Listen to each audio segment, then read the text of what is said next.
65-71 में जिसने चटाई धूल, वही बल बाजुओं में अभी है चुका नहीं। और लाख विपरीत परिस्थितियों के बावजूद मेरा ये तिरंगा आज तक भी झुका नहीं।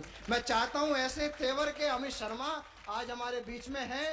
मैं चाहता हूं एक बार जोरदार तालियों के बीच में आप एक बड़े कवि को आपके बीच में आमंत्रण दें। अमित शर्मा आए, अपना काव्य पाठ करें। ये तालियां कमजोर है मित्रों, आगे से पीछे तक एक बार जरा हाथ उठा के तालियां बजाएं। अमित शर्मा करता हूं, आपकी गौरव में उपस्थिति को प्रणाम करता हूं।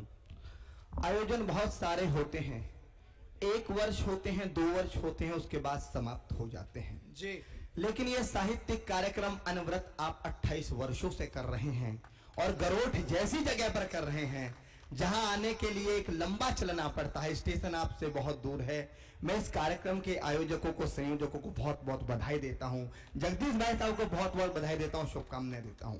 उसके बाद भी हम महानगरों के लोग हैं, हम राजधानी से आते हैं, हम बहुत बड़े बड़े ऑडिटोरियम बुक करते हैं, 500 सीटों का ऑडिटोरियम भरने के लिए अच्छे भोजन की व्यवस्था करते हैं।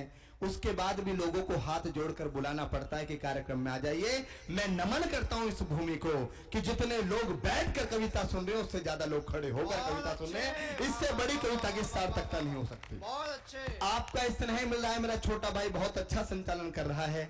जानी भैया, भाई सुरेश अलबेला जी और हिंदुस्तान का एक बड़ा गीतकार अमन अक्षर, जिनका मैं खुद व्यक्तिगत रूप से फैन हूं, हमारे बीच में हैं। प्रशांत ने बहुत मेहनत करके अच्छे लोगों को वो आपके बीच लेकर आया है, क्योंकि आपकी जिम्मेदारी बनती है कि आप सभी को अपना प्यार दे, अपना आशीर्वाद दे। आपके बीच में आया हूं, लगातार हम सभी लोग यात्रा में हैं। मेरा गला काम नहीं कर रहा है, ये बात मैं कहता नहीं हूं, सच में मेरा गला काम नहीं कर रहा है, लेकिन मुझे पता है गरौट की जनता किस मोहब्बत के साथ, प्रेम के साथ सुनती है। मैं सीधे सीधे अपने पंक्ति निवेदित करता हूं। यहां से बात शुरू करता हूं। हिंदुस्तान में कई सारी घटनाएं घटी। हमारे कैप्टन कालिया भी एक बार पाकिस्तान की सीमा में चले गए थे। बड़े लोग इस बात को जानते होंगे। जब कैप्टन कालिया पाकिस्तान की सीमा में चले गए थे, हमने कहा कि हमारे कैप्टन कालिया हमको वापिस चाहिए। साहब, जब अंतरराष्ट्रीय दबाव पड़ा तो पाकिस्तान को, उन कालिया को हमको सौंपना पड़ा। लेकिन कैप्टन कालिया जब हमारे देश में आए तो उनके दोनों पैर कटे हुए थे, दोनों हाथ कटे हुए थे, दोनों कान कटे हुए थे। अंतरराष्ट्रीय स्तर पर पाकिस्तान की पूरे विश्व में भर्त्सना हुई। किससे ज्यादा नीच और निर्दयी देश नहीं हो सकता। लेकिन साहब, आज की राजनीतिक इच्छा शक्ति को नमन करता हूं। हम किसी के चाटुकार नहीं है, हम किसी के चापलूस नहीं है, लेकिन जिस प्रकार हमने भूतपूर्व सरकार को आईना दिखाने का काम किया, अगर यह सरकार भी लड़खड़ाएगी तो हम इसको भी आईना दिखाने का काम करेंगे। हमने कहा जब कैप्टन अभिनंदन से सुरक्षित हमारे देश की सीमा में वापस आए, और राजनीतिक इच्छा शक्ति को नमन करता हूं। उसके बाद जब वो आए तो विंग कमांडर से हमारे विंग कमांडर से पूछा कि अभिनंदन, पाकिस्तान की सीमा में, पाकिस्तान की भूमि पर हमारे अभिनंदन, वो वीडियो बहुत वायरल हुआ, आपके मोबाइल तक भी पहुंचा होगा।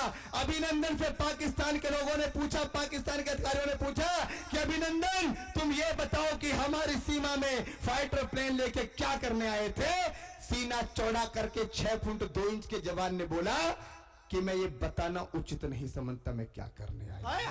ये शौर हमारे हिंदुस्तान की मिट्टी में होता था। लेकिन जब वो वापस आ गए, राजनीतिक इच्छा शक्ति को नमन करता हूं और यहां से अपनी कविता उठाता हूं। आपका आशीर्वाद मुझे मिले कि ताल ठोक कर बता दिया, मंच का स्वागत भैया, ताल ठोक कर बता दिया दुनिया के सब आकाओं को, ताल ठोक कर बता दिया दुनिया के सब आकाओं को, ड्रैगन व्रैगन चाऊ माऊ और दुनिया के दादाओं। आपकी तालियां थोड़ी और मुखरों में शुरू करता हूं कि ताल ठोक कर बता दिया दुनिया के सब आकाओं को, ड्रैगन व्रैगन चाऊ माऊ और दुनिया के दादाओं को। हर व्यक्ति है यहाँ योद्धा, हर पल यहाँ महाभारत है। मत समझो कि देश मेरा अब 47 का भारत है, मत समझो कि देश मेरा अब 47 का भारत है। जो नागों के मध्य रहे हम वो चंदन ले आते हैं, जो नागों के मध्य रहे हम वो चंदन ले आते हैं। सीमा पार से विंग कमांडर अभिनंदन ले आते हैं, सीमा पार से विंग कमांडर अभिनंदन ले आते हैं। जान हथेली पहने चलते उन सारे मतवालों पर दुनिया आज भारत के बेटों पर रिसर्च कर रही है कि भारत के बेटों में कौन सी बात है जो भूखे पेट कारगिल की बर्फीली वादियों में 20-20 दिन तक युद्ध करते हैं और विजय होकर लौटते हैं। तब जाकर कहता हूं कि जान हथेली पहने चलते उन सारे मतवालों पर दुनिया शोध बिठा रही है, भारत मां के लालों पर। अरे कारण क्या है? हिंदुस्तानी दुनिया में छा जाते हैं। देना चाहता हूं। हमारे अभिनंदन जिस फाइटर प्लेन को उड़ा रहे थे उसका नाम था मिग 21। हिंदुस्तान की आयरन लेडी इंदिरा गांधी ने जब उसको खरीदा था उस समय भी 18 साल पुराना था, और 18 साल पुराने फाइटर प्लेन से किसको गिराया? अमेरिका के 2019 के जो लेटेस्ट विमान F-16 को। तब जाके कहता हूं कि जान हथेली पे ले चलते उन सारे मतवालों पर दुनिया शोध बिठा रही है, भारत मां के लालों पर। अरे कारण क्या है? हिंदुस्तानी दुनिया में छा जाते हैं। कारण क्या है? हिंदुस्तानी दुनिया में छा जाते हैं। मिग 21 से अमेरिकी F-16 मार भगाते हैं। मिग 21 नमन करता हूं, प्रणाम करता हूं आपको कि मिग 21 से अमेरिकी F-16 मार भगाते हैं। और माना भीख मांग कर वो पाकिस्तान से कहता हूं कि माना माना माना भीख मांग कर वो हथियार बड़े ले आएंगे। माना भीख मांग कर वो हथियार बड़े ले आएंगे, लेकिन गीदड़ शेरों वाला जिगर कहां से लाएंगे? छा गए माना माना माना माना भीख मांग कर वो हथियार बड़े ले आएंगे, लेकिन गीदड़ शेरों वाला जिगर कहां से लाएंगे? और अपने पराक्रम के सम्मुख दुनिया शीश झुकाती है। अपने अपने अपने पराक्रम के सम्मुख दुनिया शीश झुकाती है। हथियारों से नहीं, जंग हिम्मत से जीती जाती है। जिंदाबाद जिंदाबाद, वाह वाह वाह। हथियारों से नहीं, जंग हिम्मत से जीती जाती है। एक कविता, क्योंकि बहुत लंबी टीम है, एक कविता जिसकी आपकी भरपूर जब में भी बजा सकते हो, तो मैं कोई रिस्क आपके बीच में नहीं लूंगा। ऐतिहासिक पृष्ठभूमि पर कविता है। इतिहासों में क्या बताया गया, क्या समझाया गया और वास्तविक इतिहास क्या है, आपके बीच रखता हूं। एक बार मुझे तालियां बजाकर दे सकते हैं, मैं कविता आपके बीच रखता हूं। स्वागत स्वागत स्वागत स्वागत है भैया, स्वागत। कि त्याग तपस्या तपोभूमि का वासी पूछ रहा हूं मैं, कौन हूं साहब मैं, क्या हूं, मेरी पहचान क्या है?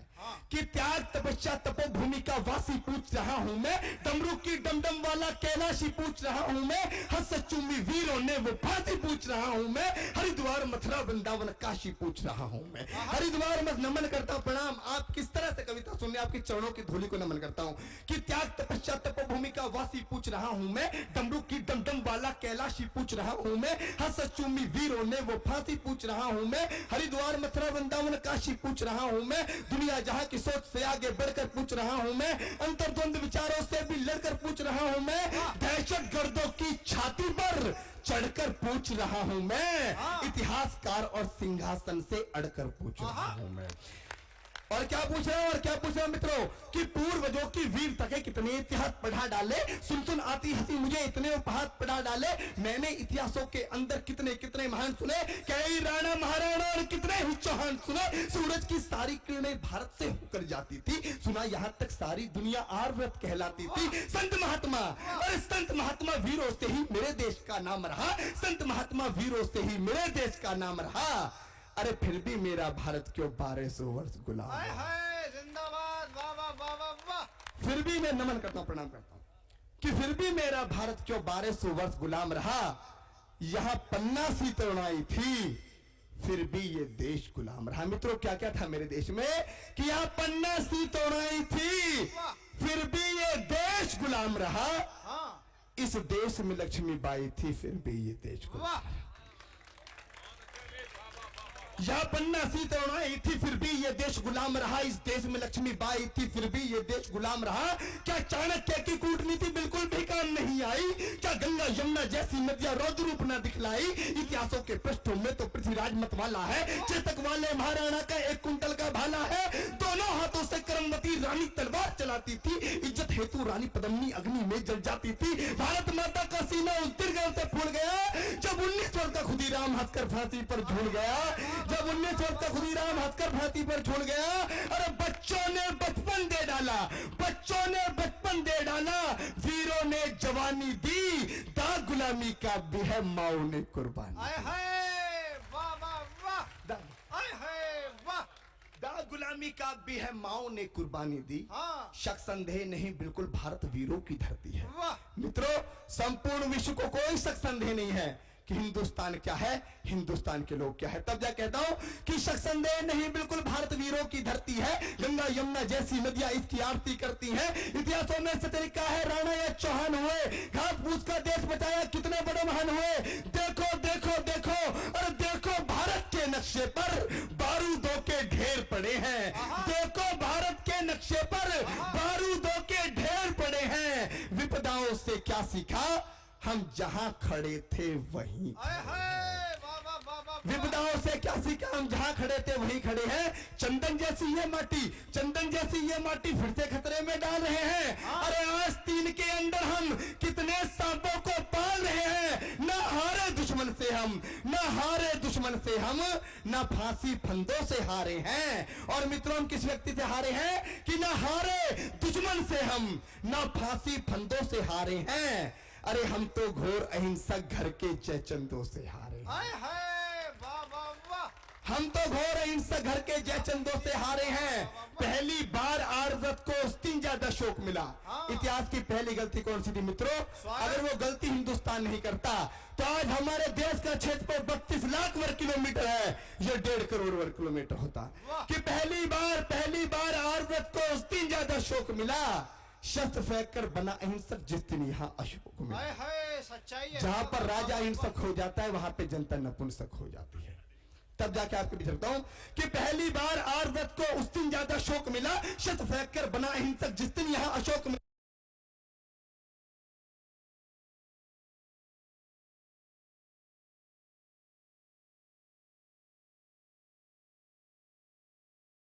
रक्त देखकर अगर दया उसका हृदय पिघलाती ना। सच कहता हूँ 17,000 की सेना अरब से आती ना। 4 औरत की कीमत 1 दिनार नहीं लगते। नंगी माँ बहनों के हम मीना बाजार नहीं लगते। दुनिया जूझ रही जिससे ये शोर शराबा ना होता। मजहबी नाम से इस दुनिया में खून खराबा ना होता। आतंकवाद की मुझे बताओ असली देन कहां से है? बगदादी हाफिज सैयद दाऊद लादेन कहां से है? अरे इतिहासों को मत झुठलाओ, कथा कहानी किससे थे? अरे आतंकी जहां पलते हैं वो भी भारत के हिस्से थे। आतंकी जहां पलते हैं वो भी भारत के हिस्से थे। और इस भीषण खून खराबे में दुनिया ने क्या क्या खोया है। एक आरोप लगाता हूं अपने देश हिंदुस्तान पर। अमित शर्मा साहब आरोप लगाता है अपने देश हिंदुस्तान पर कि इस भीषण खून खराबे में दुनिया ने क्या क्या खोया है। अप्रत्यक्ष सही आतंकवाद का बीज हमें ने बोया। मुझे पता है इस पंक्ति पे आपकी कमजोर तालियां आई।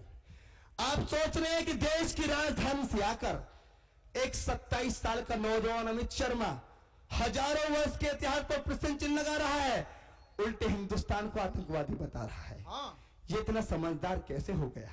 साहब इस बात का जवाब दे के जाऊंगा।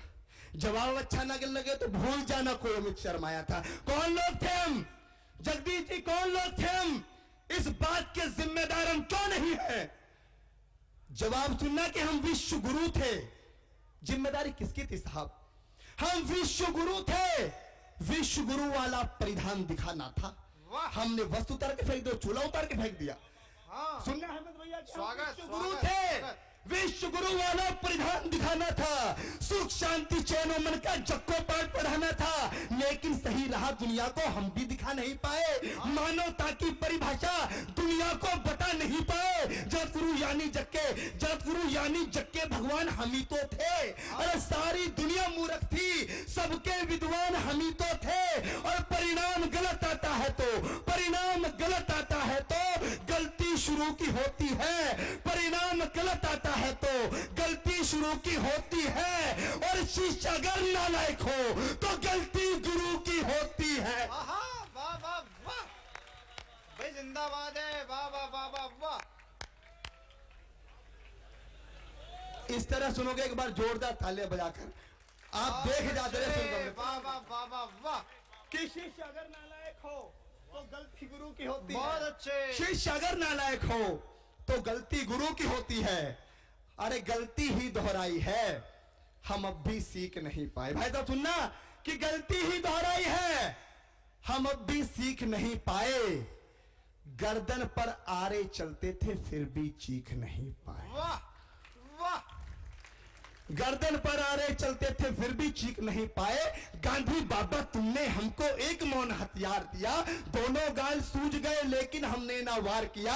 आदर्श तुम्हारे जिंदा है, बड़े महान हो तुम बापू, संपूर्ण विश्व में इस भारत की एक पहचान हो तुम बापू। अगर आपने चाहा हो तो तुम भी ऐसे ले सकते थे, देश बेचकर अंग्रेजों से मोटा कैसे ले सकते थे, स्वदेशी का नारा देकर दिन भर चरखा चलाते थे, देश का खर्चा ज्यादा ना हो आधा लैंप जलाते थे।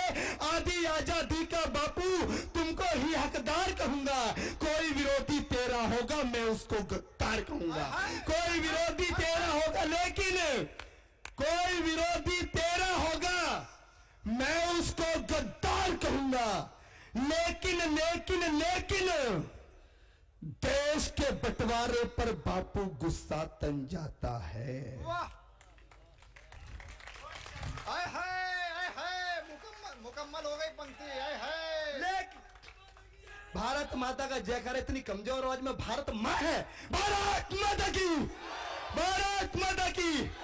लेकिन लेकिन लेकिन देश के बंटवारे पर बापू गुस्सा तन जाता है। गुस्से के बदले किसी गॉड से का मंदिर बन जाता है।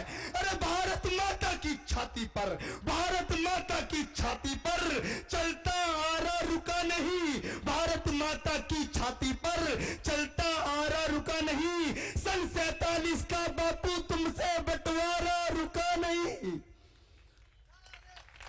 बहुत अच्छे, वाह वाह वाह। भारत माता की छाती पर चलता आ रहा रुका नहीं, सन 47 का बापू तुमसे बंटवारा रुका नहीं। तुमने तुमने तुमने तुमने तुमने तुमने तुमने तुमने तुमने बापू बोला था ये शाख नहीं छिपने दूंगा, तुमने बापू बोला था ये शाख नहीं छिपने दूंगा। इंच इंच कट जाऊंगा पर देश नहीं बटने दूंगा। अरे चंदा सूरज धरती सारे ही शर्मिंदा थे, चंदा सूरज धरती अंबर सारे ही शर्मिंदा थे। जिस दिन देश बटा बापू उस दिन तुम भी जिंदा थे। कमाल हो गया, वाह वाह वाह वाह वाह।